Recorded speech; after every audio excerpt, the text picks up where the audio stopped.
সবাই কথা বলেন, কে দান করেছেন? আমরা সেই মনিবের জন্য জোরে একটা তাকবীর দেওয়া যাবে? যদি আমাদের এই তাকবীর শুনে যদি বাহিরে মানুষ যদি না আসে, বোঝা যাবে তারা ওয়াজ শুনতে আসে নাই, তারা বাহিরে ঘুরে ঘুরার জন্য আসছে। ঠিক না এটা? কারণ রহমত সামিয়ানার ভিতরে পড়ে, বাহিরে পড়ে না। তাহলে বাহিরে ইবলিসে কাজ করতেছে, ভিতরে ইবলিসে কাজ করতেছে না।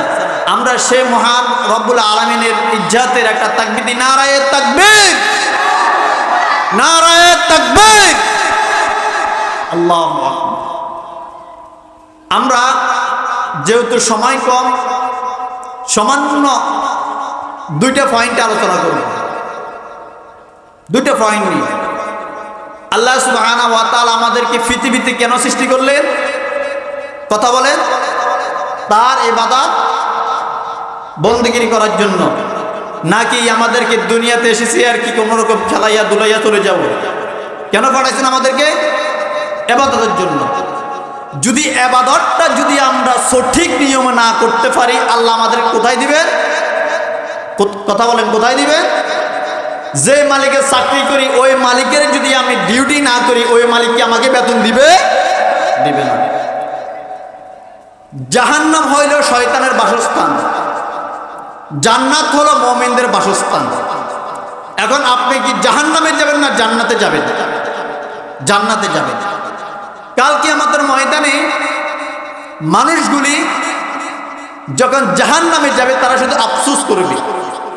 আজকের বিষয়ের নাম হলো আফসোস। কি নাম? আজকের ওয়াজের আলোচনা বিষয়ের নাম কি? আফসোস। যারা ঈমান আনে নাই তারা আফসোস করবে। কি আফসোস করবে? হায়রে আমার ঘর নাই, বাড়ি নাই, টাকা নাই, পয়সা নাই, এটা করবে? কি করবে? সেদিন তারা আফসোস করবে, আল্লাহ আল্লাহ তুমি দেখো আমি তাদের সঙ্গে চলি নাই, তারা আজকে জান্নাতে পানি খায়, শরাব খায়, আর তুমি আমাকে আজকে জাহান্নামে আগুনের মধ্যে জ্বলাইতেছো। আল্লাহ রাব্বুল আলামিন সূরা নাবার 40 নম্বর আয়াতের মধ্যে শেষ অংশের মধ্যে বলেন, ইয়া লাইতানি কুনতু তুরাবা। যেদিন মানুষগুলিকে আল্লাহ সুবহানাহু ওয়া তাআলা জাহান্নামের মধ্যে জ্বালায়া রাখবেন, জাহান্নামের মধ্যে তাদেরকে উলট ফালট করিয়া তখন জাহান্নামের মধ্যে দেওয়া হবে, তাদেরকে শাস্তি দেওয়া হবে, তখন তারা বলবে, ইয়া লাইতানি কুনতু তুরাবা। আল্লাহ তুমি যদি আমাদেরকে মাটি করে ফেলতে, আজকে আমাদের কোনো আফসোস থাকতো না। আল্লাহ এক নম্বর আফসোস করবে, আল্লাহ তুমি যদি আমাদেরকে মাটি করে ফেলতে, তাহলে আমরা এত আফসোস করতাম না। সেই দিন মানুষগুলি জাহান্নামের আযাবের মধ্যে কাঁদতে থাকবে এবং চিল্লাতে থাকবে, ও আল্লাহ আজকে তুমি যদি আমাকে যদি মাটি করে ফেলতে, আমার জন্য কতই না ভালো হতো। এক নম্বর আফসোস হবে, আমাকে তুমি কেন মাটি করো নাই।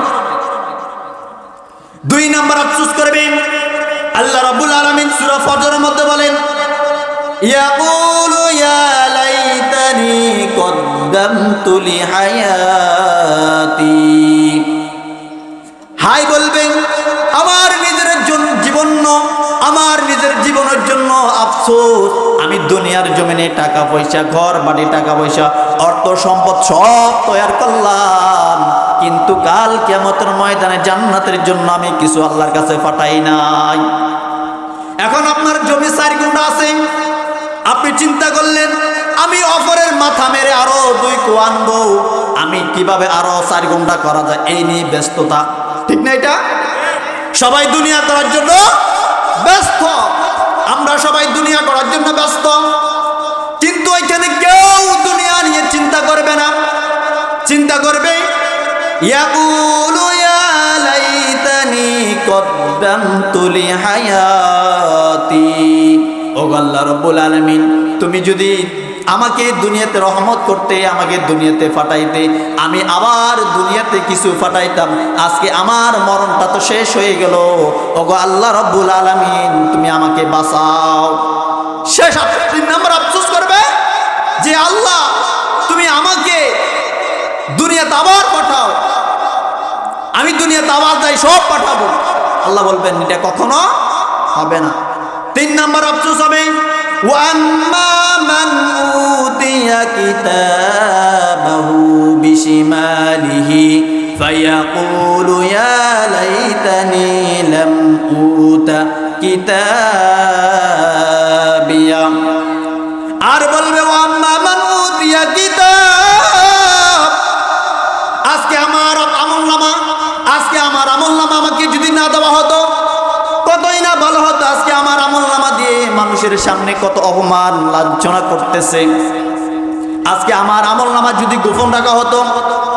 একটা হাদিস থেকে পাওয়া যায়, হাসরের ময়দানে বলবে ও আল্লাহ রাব্বুল আলামিন তুমি আমার আমলনামা দিয়ে দাও, আমার আমলনামা আমার কাছে পৌঁছাইয়া দাও। তখন যারা জাহান্নামী হবে আল্লাহ রাব্বুল আলামিন বাম হাতটাকে তার সামনের দিকে কলজার দিক দিয়ে ঢুকাইয়া পিছন দিকে বার করবে, বার করে তাকে তার আমলনামা দেওয়া হবে। আমলনামা দেওয়ার সঙ্গে সঙ্গে সে বলবে ওয়াম্মা মান উতিয়া কিতাবিয়া কিতাবাহু, আর যদি আমার আমলনামা আমাকে দেওয়া না হতো বিশিমালি ফায়াকুলু ইয়া লাইতানি লাম উতা কিতাবিয়া, আজকে আমার আমলনামা দুনিয়াতে দিয়া জাহান্নামের মাঝকে দিয়ে আমাকে সরাম দেওয়া হলো। আমার আমলনামা যদি আজকে গোপন করে রাখা হতো আমার জন্য কতই না ভালো হতো, আমার জন্য কতই না ভালো হতো।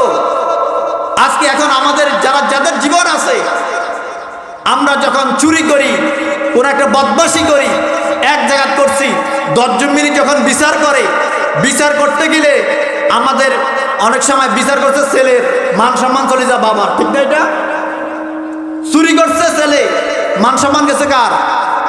বাবার গেছে, ঠিক গেছে কিনা?